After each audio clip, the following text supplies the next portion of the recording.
This is the Flair NEO Flex, a manual lever-operated espresso maker. It is the latest, smallest, and most economical of all of Flair's machines. Is this innovation capable of making legitimate espresso despite its modest price point? Let's press on and find out. The NEO Flex shell is made of two pieces of polycarbonate plastic that fit snugly together. Once assembled, it feels very solid and sturdy. Despite the plastic aesthetic, it has a distinct air of quality to it. The brewing group really surprised me with its heft too. I didn't expect it to be so well made at this price point. All the little parts and accessories, and there are a lot of them, feel well made. The plastic pieces are free of parting lines or flash. Likewise, the metal pieces are nicely machined and clean. I opted for the optional pressure gauge, which allows you to be more consistent maintaining proper pressure for espresso brewing. Alternatively, the kit comes standard with these caps designed for training. When the pressure is excessive, the seal breaks and allows water to bypass, preventing damage to the brewer. I splurged for the gauge because I wanted to be more accurate and consistent. The sheer number of pieces is a bit overwhelming. Let's go through them as we brew some espresso. The NEO Flex, being completely mechanical, requires the use of a kettle to heat the water, and we will also need a scale and a coffee grinder. There are two ways to brew with the NEO Flex, either with the flow control portafilter or the bottomless 2-in-1 portafilter. Both are included in the kit. The flow control portafilter is for use with pre-ground coffee or when you don't have a precision espresso grinder. It basically builds pressure behind the bed of coffee by restricting the flow of water, slowing the process and allowing pressure to build up to extract the grounds. While it is a nifty shortcut, the shots it brews usually fall a little flat. They lack the body texture and flavor of a really good espresso. While it might be useful in a pinch, I would not buy the NEO Flex with the intention of using this portafilter regularly. The 2-in-1 bottomless portafilter is the real deal. It can be used bottomless as is, or you can attach a spout to direct the flow into a cup. This portafilter allows genuine espresso extraction, and it's what I'll be using today. It requires a very precise grind. A step grinder like my KitchenAid will not be able to get the grind precise enough to get a proper extraction. A quality hand crank grinder is the most economical option that is able to dial it in. However, they are quite tedious to use. Flair, in fact, sells their own brand of hand crank grinder, which you might want to check out.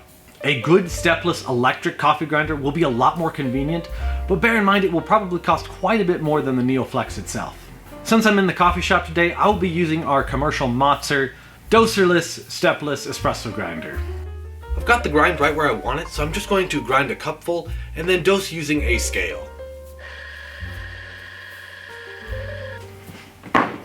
Okay, I've got this water nice and hot. Now the very first step is to put this cap on the group and pour some hot water in to preheat the group so you don't lose too much energy when you start extracting. Oops, spilling a little bit there. Now we will add our coffee to the portafilter basket with the aid of this handy little funnel that comes with it.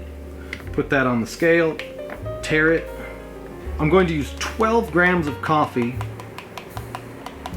and a 45 milliliter extraction. Got the coffee in there. This is an optional step, but I like to use a WDT. It just helps distribute the grounds for a more even extraction. It comes with a little plastic tamper. It looks like an old 35 millimeter film canister. Give that a nice even tamp, like so. Then I put the shower screen on top of the portafilter that helps distribute the water evenly on the grounds. Put that in the NEO Flex, put the brewing group on top of that, and then the plunger goes in next, just like that. I reheated my hot water, so it's ready to go. I'm going to fill it to the very top now, just like that. Then the pressure gauge goes in. Can be kind of tricky to get in there. There we go. And a cup. I need a cup. There we go. I've got my cup. I'm going to put that right under there. I'm going to start my timer. I'm aiming for a 25-second extraction, as close to 9 bars of pressure as possible.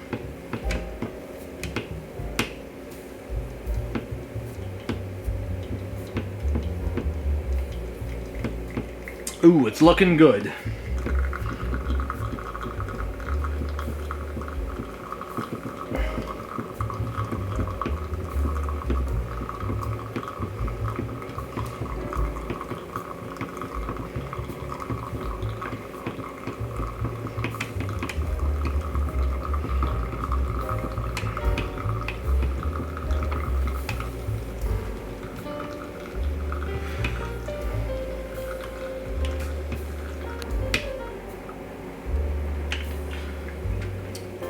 We've got some nice looking shots, good crema. As you can see, it doesn't brew a whole lot at a time, pretty much like a single shot, maybe a single and a half. 45 milliliters is a maximum brew when you fill it to the very top with water. Time for a quick taste test. It's good. Now it's time to clean it. We'll take the group out. You gotta be careful not to burn yourself when you clean it. Everything's pretty hot and there's no real easy way to do this. I pulled the pressure gauge out and you have to be kind of careful with it because it's somewhat fragile and it's not waterproof. Everything's a little hot, so you have to be careful not to burn yourself. Tap out the old coffee, give it a quick rinse.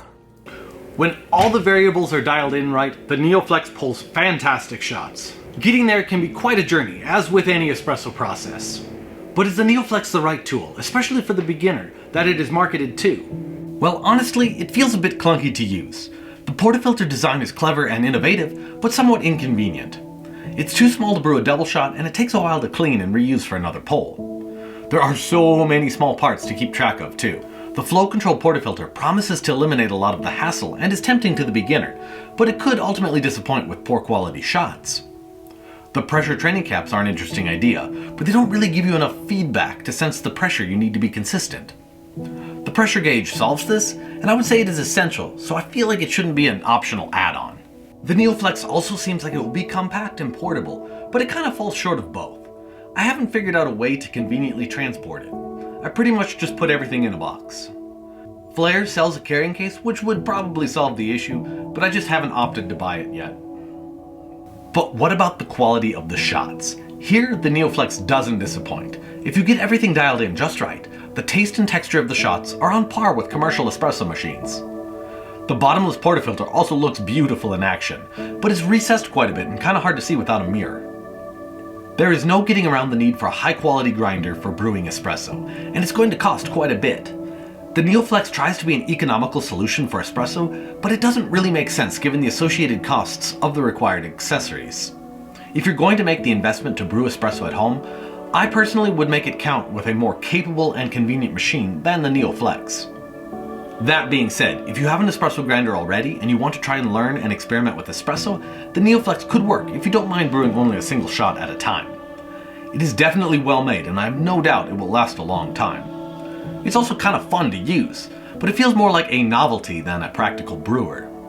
The higher end Flair models that use a legitimate portafilter make a lot more sense, like the Flair 58. I haven't personally used one. Maybe someone who has can chime in the comments. I'd love to hear about it. Hey everyone, thank you so much for watching.